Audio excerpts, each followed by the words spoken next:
Now, for more on how Chinese consumers are spending on culture and entertainment, I'm joined by Jeffrey Towson. He's a professor of investment at Peking University's Guanghua School of Management. He's currently in Mexico City. Thank you for joining us.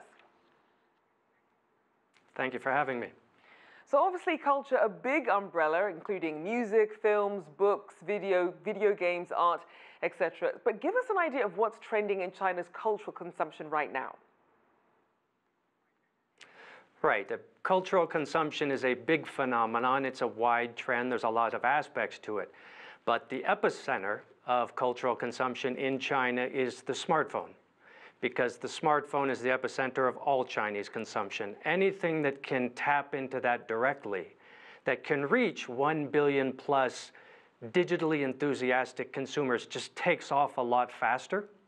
So that's video, that's gaming, that's augmented reality aspects of virtual tourism. Anything that can reach that demographic through that mechanism is just going to be bigger and faster.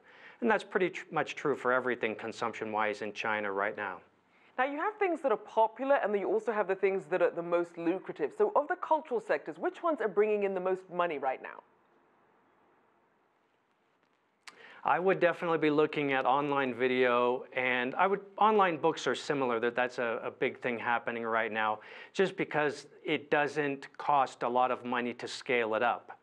Museums and other things are nice, but if you open 100 of them, it costs you a lot more money. The technology aspect scales quite nicely, so they tend to be more lucrative. And what would you say are some of the factors that are really driving the growth of China's cultural consumption?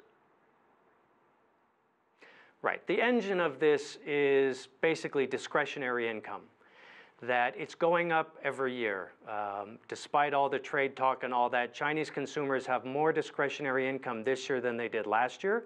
It's going to go up this year again. And at the end of the day, you can't drink that many beers, you can't eat that much food. Certain types of expenditure flatline and others go up with discretionary spending. On that list is entertainment, culture, tourism, education. You can take nicer vacations, you can go to more museums, you can watch more movies. That number keeps going up while other sectors somewhat do flatline. So we're seeing a big shift of money into all of this right now. So what are Chinese consumers looking for in their experiences?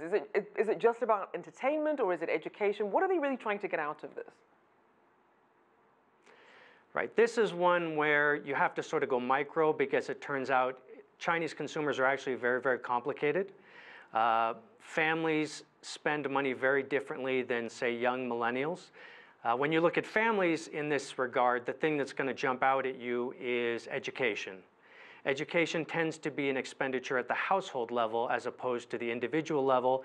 There's a tremendous amount of educational spending happening right now.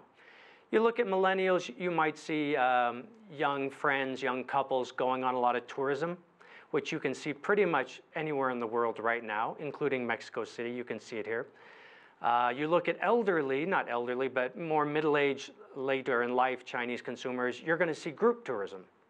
So it does sort of play out subsector by subsector very differently.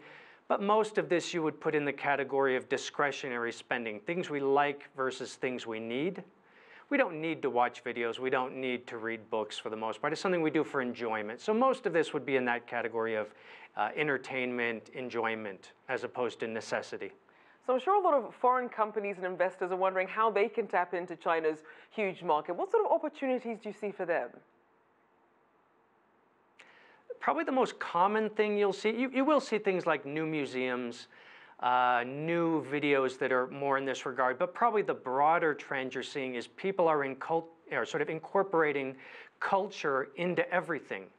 And the numbers behind this are pretty solid. If you incorporate culture into a product, maybe it's a Starbucks, you sell more versus a company that doesn't do that. If you actually go into the Starbucks in most of China, you will see they look a lot like traditional tea houses with sort of an upgrade. So we're seeing culture sort of integrated into makeup, into beauty, into tourism, into things like coffee. Across the board, this is a phenomenon, and the numbers are solid. If you do this, you sell more versus a product or service that doesn't do this. All right, thank you so much for your insights. Professor Jeffrey Towson there of Peking University's Guanghua School of Management.